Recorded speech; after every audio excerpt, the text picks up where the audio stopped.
Paperless ನೋಂದಣಿ ವಿರೋಧಿಸಿ ದಸ್ತಾವೇಜು ಬರಹಗಾರರ ಎಚ್ಚರಿಕೆ. ವೃತ್ತಿ ಭದ್ರತೆ ನೀಡದಿದ್ದರೆ ಉಗ್ರ ಹೋರಾಟ. ತಾಲೂಕು ಅಧ್ಯಕ್ಷ ಯು ಬಸವರಾಜು. ಚನ್ನಗಿರಿ ತಾಲೂಕು ದಸ್ತಾವೇಜು ಬರಹಗಾರರ ಸಂಘದ ವತಿಯಿಂದ ಗುರುವಾರ ಚನ್ನಗಿರಿ ಪಟ್ಟಣದ ಪತ್ರಿಕಾ ಭವನದಲ್ಲಿ ಆಯೋಜಿಸಿದ್ದ ಪತ್ರಿಕಾಗೋಷ್ಠಿಯಲ್ಲಿ ರಾಜ್ಯ ಸರ್ಕಾರ ಜಾರಿಗೆ ತರಲು ಮುಂದಾಗಿರುವ ಪೇಪರ್ಲೆಸ್ ನೋಂದಣಿ ವ್ಯವಸ್ಥೆ ವಿರುದ್ಧ ತೀವ್ರ ಆಕ್ಷೇಪ ವ್ಯಕ್ತಪಡಿಸಲಾಯಿತು. ಪತ್ರಿಕಾಗೋಷ್ಠಿಯಲ್ಲಿ ಮಾತನಾಡಿದ ಸಂಘದ ಅಧ್ಯಕ್ಷ ಯು ಬಸವರಾಜು, ಸರ್ಕಾರ ಪೇಪರ್ಲೆಸ್ ನೋಂದಣಿ ವ್ಯವಸ್ಥೆಯನ್ನ ಜಾರಿಗೆ ತರುವ ಮೂಲಕ ಸಾವಿರಾರು ದಸ್ತಾವೇಜು ಬರಹಗಾರರ ಬದುಕಿನ ಮೇಲೆ ಪರಿಣಾಮ ಬೀರುವ ಪರಿಸ್ಥಿತಿ ನಿರ್ಮಾಣವಾಗ್ತಾ ಇದೆ. ಸರ್ಕಾರ ಯಾವುದೇ ಹೊಸ ವ್ಯವಸ್ಥೆ ಜಾರಿಗೆ ತರುವ ಮೊದಲು ಪತ್ರ ಬರಹಗಾರರ ವೃತ್ತಿ ಭದ್ರತೆ ಕುರಿತು ಸ್ಪಷ್ಟ ನೀತಿ ಪ್ರಕಟಿಸಬೇಕು ಎಂದು ಆಗ್ರಹಿಸಿದರು. ರಾಜ್ಯಾದ್ಯಂತ ಹಲವು ವರ್ಷಗಳಿಂದ ದಸ್ತಾವೇಜು ಬರಹಗಾರರು ಸಾರ್ವಜನಿಕರಿಗೆ ಸೇವೆಯನ್ನ ಸಲ್ಲಿಸುತ್ತಿದ್ದು, ಗ್ರಾಮೀಣ ಭಾಗದ ಜನರಿಗೆ ದಾಖಲೆಗಳ ತಯಾರಿ, ನೋಂದಣಿ ಪ್ರಕ್ರಿಯೆ ಹಾಗೂ ಕಾನೂನು ಸಂಬಂಧಿತ ಮಾಹಿತಿ ನೀಡುವಲ್ಲಿ ಪ್ರಮುಖ ಪಾತ್ರ ವಹಿಸಿದ್ದಾರೆ. ಇಂತಹ ಸಂದರ್ಭದಲ್ಲಿ ಪೇಪರ್ಲೆಸ್ ವ್ಯವಸ್ಥೆಯನ್ನ ಏಕಾಏಕಿ ಜಾರಿಗೆ ತಂದರೆ ಸಾವಿರಾರು ಕುಟುಂಬಗಳು ಸಂಕಷ್ಟಕ್ಕೆ ಸಿಲುಕುವ ಸಾಧ್ಯತೆ ಇದೆ ಎಂದು ಅವರು ಹೇಳಿದರು. ಸರ್ಕಾರಕ್ಕೆ ಸಲ್ಲಿಸಿರುವ ಮನವಿಯಲ್ಲಿ ಪ್ರಮುಖವಾಗಿ 3 ಬೇಡಿಕೆಗಳನ್ನು ಮುಂದಿರಿಸಲಾಗಿದೆ. ಪೇಪರ್ಲೆಸ್ ನೋಂದಣಿ ವ್ಯವಸ್ಥೆಯನ್ನ ವಜಾಗೊಳಿಸಬೇಕು, ದಸ್ತಾವೇಜು ಬರಹಗಾರರಿಗೆ ಪ್ರತ್ಯೇಕ ಲಾಗಿನ್ ವ್ಯವಸ್ಥೆಯನ್ನ ಕಲ್ಪಿಸಬೇಕು, ನೋಂದಾಯಿತ ಎಲ್ಲ ದಸ್ತಾವೇಜುಗಳಿಗೆ ಪತ್ರ ಬರಹಗಾರರ ಬಿಕ್ಕಲಂ ಕಡ್ಡಾಯಗೊಳಿಸಬೇಕು ಎಂದು ಒತ್ತಾಯಿಸಲಾಗಿದೆ.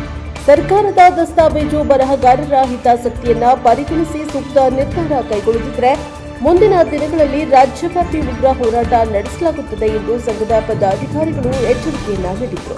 ಈ ಸಂದರ್ಭದಲ್ಲಿ ಉಪಾಧ್ಯಕ್ಷರಾದ ಸಿ ಹಾಲಪ್ಪ, ಪ್ರಧಾನ ಕಾರ್ಯದರ್ಶಿ ಕೆಪಿಎಂ ಸ್ವಾಮಿ, ಸಹ ಕಾರ್ಯದರ್ಶಿ ಹರಳಕಟ್ಟ ಭೈರಪ್ಪ, ಖಜಾಂಚಿ ಕೆ ಜಯಪ್ಪ, ಸಂಘಟನಾ ಕಾರ್ಯದರ್ಶಿ ಕೆಆರ್ ಮಂಜುನಾಥ್, ಹಿರಿಯ ಪತ್ರ ಬರಹಗಾರರಾದ ಸುಬ್ರಹ್ಮಣ್ಯ, ಇಸ್ಮಾಯಿಲ್, ರಾಮಪ್ಪ, ಶಿವಮೂರ್ತಿ ಸೇರಿದಂತೆ ಸಂಘದ ಪದಾಧಿಕಾರಿಗಳು ಹಾಗೂ ಸದಸ್ಯರು ಉಪಸ್ಥಿತರಿದ್ದರು. ಬ್ಯೂರೋ ರಿಪೋರ್ಟ್ ದೇವರಾಜ್ ಕಿಮ್ಮಯ್ಯ ಮತ್ತು ಪ್ರಶಾಪವರ್ ಟಿವಿ ಕನ್ನಡ. ಇಲ್ಲಿ ಸೇರಿರುವ ಎಲ್ಲ ನಮ್ಮ ಪತ್ರ ಬರಹಗಾರರ ಮಿತ್ರರೇ ಮತ್ತು ಸಹೋದರರು ಎಲ್ಲರಿಗೂ ಸ್ವಾಗತವನ್ನು ಕೊಡ್ತಾ, ಇಂದಿನ ರಾಜ ಮಹಾರಾಜ ಕಾಲದಿಂದಲೂ ಈ ದಾಸ್ತು ಬರಹಗಾರ ಅಂದರೆ ಪತ್ರ ಬರಹಕ್ಕೆ ಒಂದು ವ್ಯಕ್ತಿತ್ವ ಇತ್ತು. ಯಾವುದೇ ಊರಿಗಾಗಲಿ, ಅವನು ಶಾನಭೋಗ ಆಗಲಿ, ಗೌಡ ಆಗಲಿ, ಇನ್ನೇನು ಪುಸ್ತಕ ಬಿಟ್ಟರು ಅವ್ರಿಗೆಲ್ಲ ಒಂದು ಯಾವುದೇ ಊರಿಗೆ ಬಂದರೂ ಒಂದು ಬೆಲೆ ಇತ್ತು. ಇವತ್ತು ಏನಾಗಿದೆ ಅಂದರೆ, ಈಗಿನ ಆಧುನಿಕ ಯುಗದಲ್ಲಿ ಕಾವೇರಿ 1, ಕಾವೇರಿ 2, ಕಾವೇರಿ 3 ಅಂತ ಮಾಡಿ ಯಾವುದೋ ಒಂದು ಉದ್ದೇಶ ಇಟ್ಟು ಒಬ್ಬ ಮಂತ್ರಿ ಪೇಪರ್ಲೆಸ್ ಫೇಸ್ಲೆಸ್ ಅಂತ ಮಾಡಿಕೊಟ್ಟು ಆ ಪತ್ರವನ್ನು ಮುಂದಿನ ನಮ್ಮ ಸ್ಟೇಟ್ ಹೇಳ್ತಾರೆ. ದಯಮಾಡಿ ನಾವು ಬೇಡಿಕೆ ಇಟ್ಟದ್ದು ಏನಪ್ಪ ಅಂದರೆ, ನಮ್ಮ ಪತ್ರ ಏನು ಬರಿತೀವಿ ಆ ಪತ್ರಕ್ಕೆ ನಮ್ಮ ಬಿಕ್ಕಲಂ ಇರಬೇಕು, ರಾಜ್ಯ ವ್ಯಾಪ್ತಿ ಎಲ್ಲರಿಗೂ ಒಂದು ಗುರುತಿನ ಚೀಟಿಯನ್ನು ಕೊಡಬೇಕು ಮತ್ತು ಪೇಪರ್ಲೆಸ್ ವಾಪಸ್ ಪಡಿಬೇಕು ಮತ್ತು ಎಲ್ಲರಿಗೂ ಇಡೀ ರಾಜ್ಯಾದ್ಯಂತ ಏನು ಪತ್ರ ಬರಹಗಾರ ಅವರಿಗೆ ಅವರದೇ ಆದ ಒಂದು ಲಾಗಿನ್ ಕೊಡೋಕ್ಕೆ ಈ ಸಭೆ ಮುಖಾಂತರ ಒತ್ತಾಯವನ್ನು ಸರ್ಕಾರಕ್ಕೆ ಮುಟ್ಟಿಸಬೇಕೆಂದು ತಮ್ಮಲ್ಲಿ ಕಳಿಯಾಗಿ ಬೇಡಿಕೊಡ್ತಾರೆ. ಕೊಡೋದು ಕಂಪ್ಲೇಂಟು ಮತ್ತು ಸಹಿ ಇದನ್ನು ಈ ಬರ್ತಾ ಈಗ ಏನಾಗ್ಬಿಟ್ಟಿದೆ, ಕಾವೇರಿ 1 ಅಂತ ಮಾಡಿದ್ರು, ಕಾವೇರಿ 1 ಸಹ ನಾವು ಎಲ್ಲರೂ ನಾವು ಅಡ್ಜಸ್ಟ್ ಆದ್ವಿ, ಸರ್ಕಾರ ಮಾಡ್ತು ಅಡ್ಜಸ್ಟ್ ಆದ್ವಿ. ಕಾವೇರಿ 2 ಅಂತ ಮಾಡಿತು. ನೆಕ್ಸ್ಟ್ ಕಾವೇರಿ 2ನಲ್ಲಿ ಸುಮಾರು ಲೋಪದೋಷಗಳು ಬಂದು ಅದಕ್ಕೂ ಅಡ್ಜಸ್ಟ್ ಆದ್ವಿ. ಕಾವೇರಿ 2ನೇ ಇನ್ನೂ ಇರ್ತಕ್ಕಂಥ ಲೋಪದೋಷಗಳನ್ನು ಸರಿಪಡಿಸೋಕ್ಕಾಗಿಲ್ಲ ಸರ್ಕಾರದಿಂದ. ಕಾವೇರಿ 2ನಲ್ಲಿ ನಿಜವಾಗ್ಲೂ ಹೇಳಬೇಕು ಅಂತ ಹೇಳಿದ್ರೆ ದಿನ ಅನುಭವಿಸ್ತಕ್ಕಂಥ ಕಷ್ಟ ಅದು ಬೇರೆ ಯಾರಿಗೂ ಗೊತ್ತಿಲ್ಲ, ಅದು ನಮಗೆ ಗೊತ್ತಿರೋದು. ಆ ಒ ಟಿ ಪಿ ಎಲ್ಲ ಇರಲಿ ಬಿಡಿ, ಯಾರು ಪಾರ್ಟಿಗಳು ಮಿಸ್ ಆಗ್ತಾರೆ ಅನ್ನೋ ಒಂದು ದೃಷ್ಟಿಯಿಂದ OTP ತೊಗೊಳ್ತಾರೆ, ಅವರೇ ಪಾರ್ಟಿ ಅನ್ನೋ ಗೊತ್ತಾಗುತ್ತೆ. OTP ಇರಲಿ. ಇನ್ನು ಸರಿಯಾದ ಲೋಪದೋಷ, ಇನ್ನು ಬಹಳ ಲೋಪದೋಷ ನ್ಯೂನತೆಗಳಿದ್ದಾವೆ. ಕಾವೇರಿ 2ನಲ್ಲಿ 7 ನ್ಯೂನತೆಗಳಿದ್ದಾವೆ. ಅದನ್ನೇ ಸರಿಪಡಿಸೋಕ್ಕೆ ಆಗ್ತಾ ಇಲ್ಲ. ಮಾನ್ಯ ಕಂದಾಯ ಮಂತ್ರಿಗಳವರಿಗೆ, ರಾಜ್ಯ ಕಂದಾಯ ಮಂತ್ರಿಗಳಿಗೆ ಅದನ್ನೇ ಸರಿಪಡಿಸೋಕ್ಕೆ ಆಗ್ತಾ ಇಲ್ಲ. ಅದನ್ನೆಲ್ಲ ಬದಿಗೊತ್ಬಿಟ್ಟು ಈಗ ಕಾವೇರಿ ಅಂದರೆ ಪೇಪರ್ಲೆಸ್ ಮತ್ತು ಫೇಸ್ಲೆಸ್. ಪೇಪರ್ಲೆಸ್ಸೇ ಪತ್ರದಲ್ಲಿ ಇದ್ದವು, ಆಫೀಸಲ್ಲಿ ಪೇಪರೇ ಇಲ್ಲ, ಫೇಸ್ ಇಲ್ಲ, ಕೊನೆಗೆ ನಾವು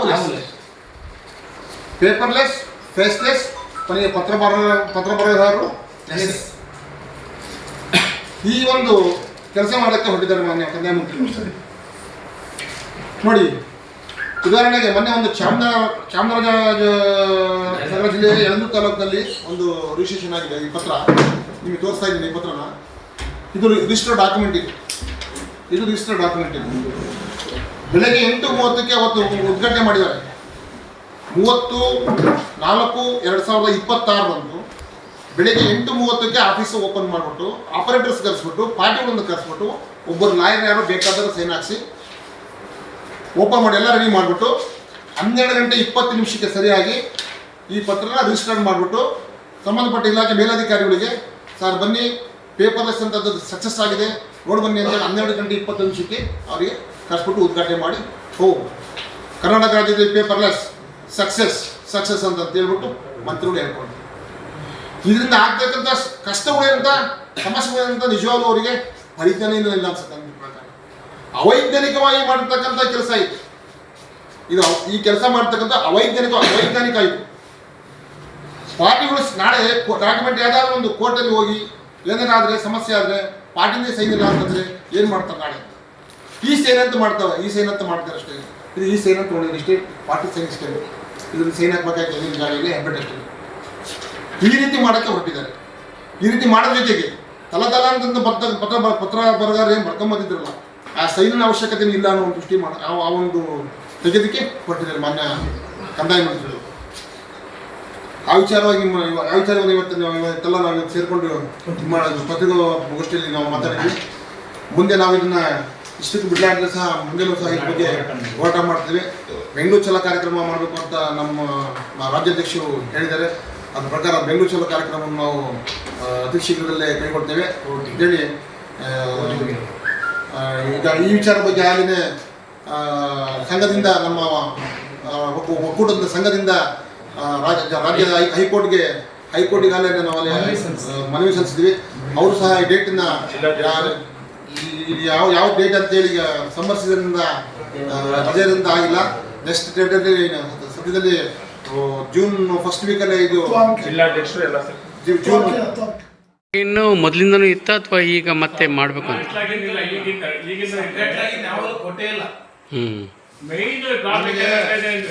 ಪತ್ರ ಬರಗಾರರಿಗೆ ಈಗ ಸರ್ವೆ ಇಲಾಖೆ ಕೆಲಸ ಮಾಡ್ತಕ್ಕಂಥ ಸರ್ವೇಸ್ಗಳಿಗೆ ಸಪ್ರೇಟ್ ಆಗಿ ಕೊಟ್ಟಿದ್ದಾರೆ.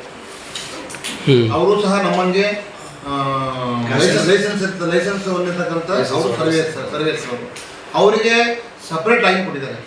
ಪ್ರತಿ ಇಡೀ ರಾಜ್ಯದಲ್ಲಿ ಪ್ರತಿಯೊಂದು ತಾಲೂಕಲ್ಲೂ ಪ್ರತಿಯೊಂದು ಸರ್ವೆಗಳಿಗೂ ಸಪ್ರೇಟ್ ಆಗಿ ಕೊಟ್ಟಿದ್ದಾರೆ.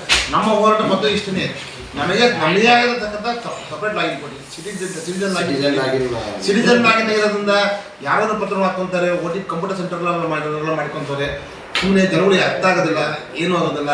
ಈಗ ಒಂದು ಡಾಕ್ಯುಮೆಂಟ್ ಅಂತಂದರೆ ಮೊದಲೇ ಹೇಗಿತ್ತು, ಪೂರ್ವದಿಂದ ಬಂದಿರತಕ್ಕಂಥ ಇದನ್ನೆಲ್ಲ ಡೆಫಿನೇಷನ್ಸ್ ಎಲ್ಲ ಬರೀಬೇಕಾಗತ್ತೆ. ಹೆಂಗೆ ಬಂತು, ಯಾರಿಂದ ಹೆಂಗೆ ಬಂತು, ಅದೆಲ್ಲರಿಗೂ ಕಾರ್ಯನಿರ್ತಕ್ಕಂಥ ಪತ್ರ ಬರೋದಾಗ ಗೊತ್ತೇ ವಿನಃ ಅದು ಅವ್ರಿಗೆ ಗೊತ್ತಿರೋದಿಲ್ಲ.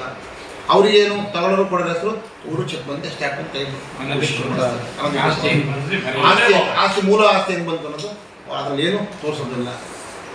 ಆಮೇಲೆ ಒಬ್ಬ ಸಾಮಾನ್ಯವಾದ ರೈತನಪ್ಪ ಅವ್ನ ಹೆಬ್ಬಟ್ಟು ಹಾಕೊಂಡು ಪತ್ರ ಬಂದು ಬರ್ಸ್ಕೊಂಡು ಹೋಗ್ತಾನೆ. ಯಾವೊಂದು ಫ್ರಾಡ್ ಆಗಿಲ್ಲ. ಇವತ್ತು ಯಾವ ಒಬ್ಬ ವ್ಯಕ್ತಿದು ಕೂಡ ಫ್ರಾಡ್ ಆಗಿಲ್ಲ. ಈಗ ಅವನೇನೋ ಡಿಜೆ ಕಾರ್ಡ್ ಕೊಡ್ತಾನೆ, ಅದನ್ನ ಡಿಜೆ ಕಾರ್ಡ್ ಕೊಟ್ಟಿದ್ದನ್ನ ನಾವು ರೆಗ್ಯುಲರೈಸ್ ಹೆಂಗ್ ಮಾಡ್ಕೊತಾರ, ಹೆಂಗ್ ನೋಡಕ್ ಆಗ್ತದೆ?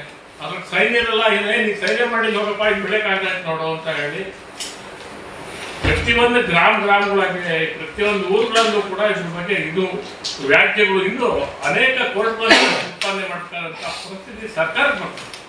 ನಿಮ್ಮ ಈ ಮನವಿಯನ್ನು ಸ್ಪಂದಿಸದೇ ಇದ್ದರೆ ನಿಮ್ಮ ಮುಂದಿನ ಹೆಜ್ಜೆ ಏನು? ನಾವು ಈಗಾಗಲೇ ಮೊನ್ನೆ ರಾಣೆಬೆನ್ನೂರಿನಲ್ಲಿ ಶನಿವಾರ ಮೀಟಿಂಗ್ ಆಯ್ತಲ್ಲಿ ಸುಮಾರು ಜನ ಎಲ್ಲ ಭಾಳ ಜನ ಬಂದಿದ್ರು. ಅಲ್ಲಿ ತಗೊಂಡಿರ್ತಕ್ಕಂಥ ನಿರ್ಧಾರ ಪ್ರಕಾರ ಈಗ ಒಂದು ಸ್ಟೆಪ್ ನಾವು ಅಲ್ಲಿ ಕೋರ್ಟ್ಗೆ ಹೋಗಿದ್ವಿ, ಹೈಕೋರ್ಟ್ಗೆ ಹೋಗಿದ್ವಿ, ಸಲ್ಲಿಸಿದ್ವಿ, ಅದರಲ್ಲಿ ಹೋಗಿದೆ. ಎರಡನೇದಾಗಿ ಹೋರಾಟ ಮಾಡೋದು. ಬೆಂಗಳೂರು ಚಲೋ ಮಾಡ್ತಾ ಬೆಂಗಳೂರು ಚಲೋ ಹೋಗ್ತಾ ಇದ್ವಿ. 25ಕ್ಕೆ ಡೇಟ್ ಸಾಮಾನ್ಯ 25 ಡೇಟ್ ಫಿಕ್ಸ್ ಆಗ್ಬೋದು, ಫಿಕ್ಸ್ ಆಗ್ಬೋದು, ಹೇಳಕ್ ಬರ್ಬೋದು, ಅದೇ ರೆಡಿ ಆಗ್ಬೋದು ಅಥವಾ ಇನ್ನೊಂದು ರೆಡಿ ಸಿಗ್ಬೋದು. ಅಲ್ಲೂ ನಾವು ಹೋರಾಟ ಮಾಡ್ತೀವಿ. ಅಲ್ಲೂ ನಮಗೆ ಜಯ ಸಿಗ್ಲ ಅಂತಂದ್ರೆ ಅನಿರ್ದಿಷ್ಟ ಕಾಲ ಹಿಂದೆ ಆಗಲೇ ಸುಮಾರು ಒಂದು 4 ತಿಂಗಳಿಂದ ಹಿಂದೆ ಸುಮಾರು ಒಂದು ವಾರಗಟ್ಟಲೆ ತಮ್ಮ ತಿಳಿದಾಗೆ ನಾವು ಒಂದು ವಾರ 8 ದಿನಗಟ್ಟಲೆ ನಾವು ಕೆಲಸ ಬಿಟ್ಬಿಟ್ಟು ನಮ್ಮ ಸಬ್ ರಿಜಿಸ್ಟರ್ ಆಫೀಸರ್ ಒಂದು ಶಾಮೀನು ಹಾಕ್ಬಿಟ್ಟು ನಾವು ಸ್ಟ್ರೈಕ್ ಮಾಡಿದ್ವಿ. ಮತ್ತು ಅದೇ ರೀತಿ ನಾವು ಇಡೀ ರಾಜ್ಯದಲ್ಲಿ ನಾವು ಮಾಡೋದಕ್ಕೆ ತಯಾರಿದ್ದೇವೆ.